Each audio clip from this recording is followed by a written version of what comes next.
sanatta. Anlamıyorlar. Da onda değil, bize lazım tabaka. Vat mı olsa bize hudozluk lazım. Öyle de kalırdı.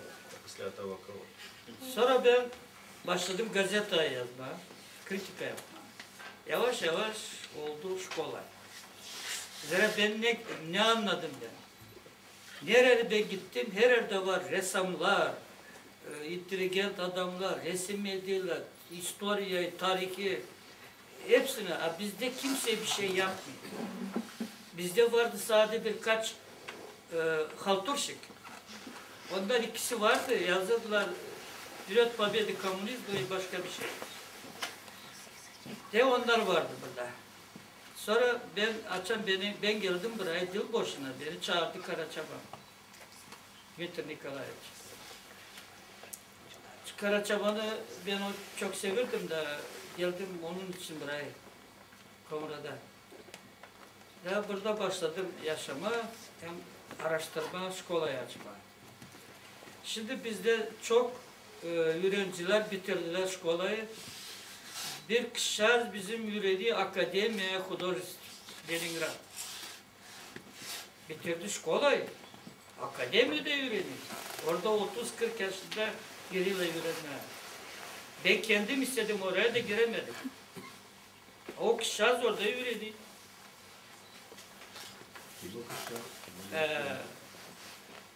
Yulia Kirsav'da. Familia şimdi getireceğim. Sonra ben düşündüm. Ben varınca resim edeyim, her bir şey, ne istiyorsun, ağaç, manzara, peyzaj, ne natürmort, hepsini. Ama ne o verecek Gagavuzlara? Görecekler natürmort, çölmek, çiçek, bir şey, ağaçlar, ne onlar verecekler Gagavuz'a? Açan Gagavuz'a o kadar geç kaldı. Hiçbir müze yok, bir şey yok Gagavuzlar için.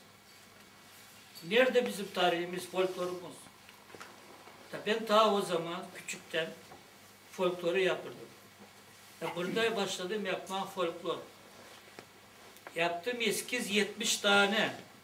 Götürdüm Kişinev'a. Kişinev'de gezirdiler onların üstünde. Ama dediler bunu lazım yollama Moskova'ya. Orada çalışsın. Tvorski baza. Ben gittim. Orada yaptım çok işler, litograf yaptım. Ama hepsi Gagavuzski folklor.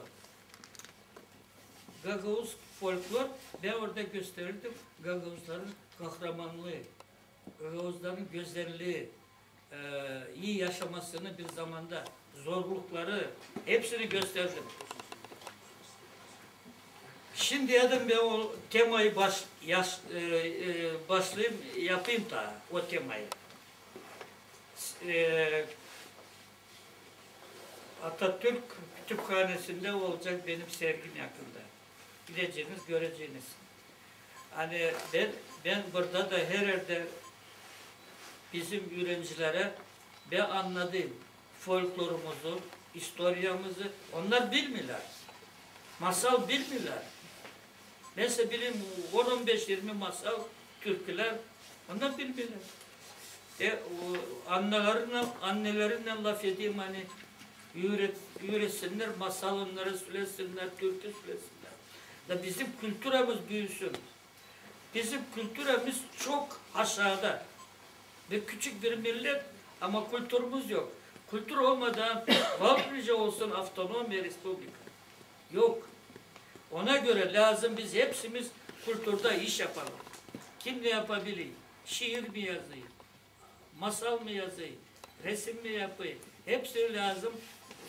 Bağlı halkımıza. Halkımıza. Bizim Gagavuz halkımıza. Tebenni istedim sana. Sağ olun.